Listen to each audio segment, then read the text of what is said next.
Let's discuss in more detail deferment and forbearance. Deferment means that you can temporarily stop making payments. During deferment, the loan may also stop accruing interest. I think of this as pausing the loan because the loan isn't growing and you're not making any payments during this time. It could give you enough time to deal with a sudden change to your income and get back on track. Here are some situations that might make you eligible for deferment.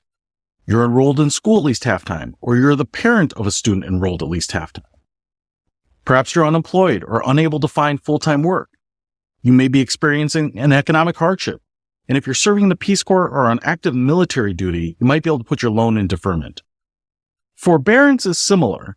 Your payments are suspended or reduced. However, the big difference is that interest may still accrue, even though you may not be making payments.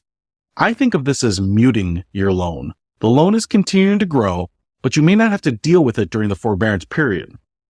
There are also a number of reasons that you might qualify for forbearance, including medical expenses, becoming unemployed, suffering from an economic hardship, or other special circumstances. These reasons might qualify you for a general forbearance, which is subject to approval by your lender. However, there are some reasons that they may be required to grant you forbearance, such as being on active status in the National Guard. Deferments and forbearances do not happen automatically. You have to contact your loan servicer and request it.